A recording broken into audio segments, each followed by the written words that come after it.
This video would be directed more for new players to help you decide if this game is for you or not. Now, I can't answer exactly whether it is or not, but we can do an overview. So I thought I would do a little overview for you so you can see some of the features of the game and the menus and just get a kind of a feel for it. Of course, you can always look at my other videos if you'd like to dive deeper into what this game has to offer. First off, if we do an F1, nothing happens. At least not until we're actually in the game. Let's do that again. We've got new game, and this is where you're presented with some different maps with airports and their locations. You've got the airspace for these airports. Gives you some information here about the runways. And then of course shows you the two airports here, or the airports that will be in that particular map.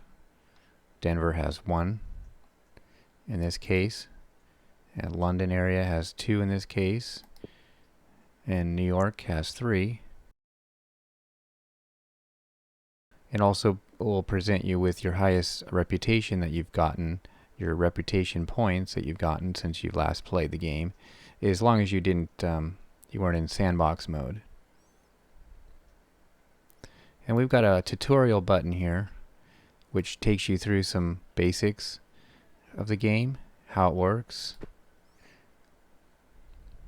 You can load some games that you've saved.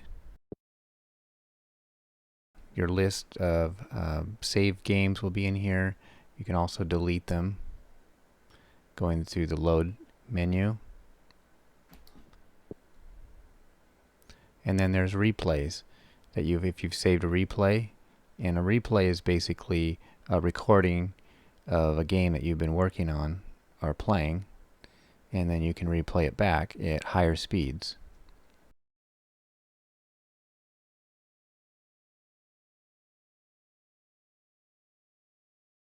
Content from the Steam Workshop.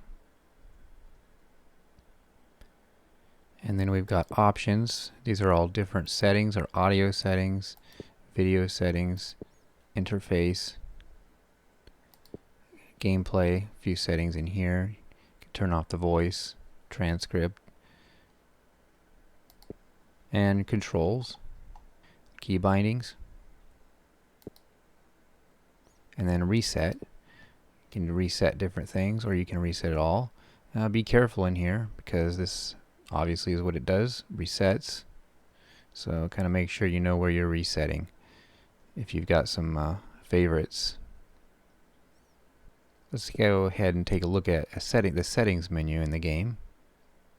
The settings are always the same no matter what map you've chosen. And one thing that piqued my interest to this game in the first place was the green glow of the user interface. It's pretty interesting that it gives you the sense that you might be actually working like an air traffic controller and you're looking at a radar screen. And one thing that you can do once you're on a map, you can push F1 on your keyboard and it brings up a quick help for different aspects of the game. You don't have to go through the full tutorial. You can just click on here and get kind of an overview of your game and how things work. Like here we've got arrivals, and it shows you where they are on your user interface. You got transits, shows you where they are on your user UI, and departures and how that works in the game. Wind, which corresponds to the button up here for forecast. And then there's replay. And you can actually move these around by holding down shift and the left mouse button. So I can actually put this one over here if I want to, or back over here. And I've customized my UI a little bit. You can show what you want to display, like the compass I've actually hidden. See if I can unhide the compass. So here's the compass. As you can see, if I put that in, it kind of, not everything can fit as well. And I didn't actually use it, so I hid that. But you can kind of hide whatever you want, show whatever you want, by coming down in the settings down here. And a very helpful menu option is airport, displaying the airports. Depending on what airport you're using, if you're going to use them all, you might want them all up there. But you can move these around, and this will show planes landing and taking off.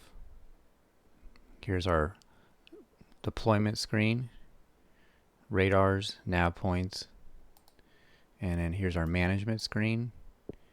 All kinds of things. You can deploy your custom waypoints, routes, edit your waypoints, your departure procedures, arrival procedures, of course airports, different settings for airports and runways, your stats.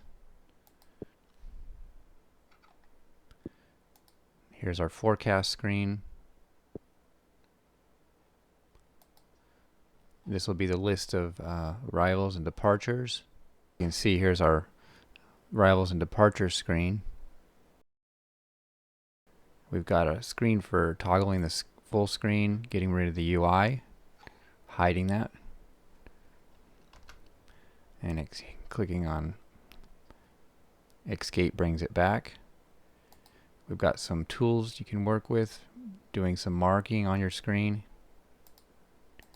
There's a whole list of other toggles in here that you can change, like you can change the icon for your aircraft, toggle airports. You can switch to different layouts depending on different setup that you want. Just go over to that different layout, like here's a default setup. If I push play, you can see the radar. I have it toggled off in my number 1 setup. So this game is quite customizable. So here's what a game can look like when you're more advanced into it, when you've progressed into the game further. Setting up routes can look quite overwhelming for a beginning player, but you build up. You don't do this right off the bat. I mean, you can try if you want to, but you learn how the game works and then slowly figure out routes. I've got quite a few videos on how to do routes and how to do arrival procedures and departure procedures. I would recommend going through the tutorial and of course looking at the help with F1, which I mentioned earlier, and take the game slow or as fast as you want to. Go into sandbox mode as well and just play around. So yeah, check out some of the videos that I have on this game if you think it might be something that looks interesting. Some of these flights I've got set up already. They're automated. They follow their own route on their own. I don't have to actually direct them. Others I have to manually direct because I haven't set up a procedure for them. But yeah, you can play the game however you want and just have fun with it. Thanks for watching. Spirit Wings 423 radar contact.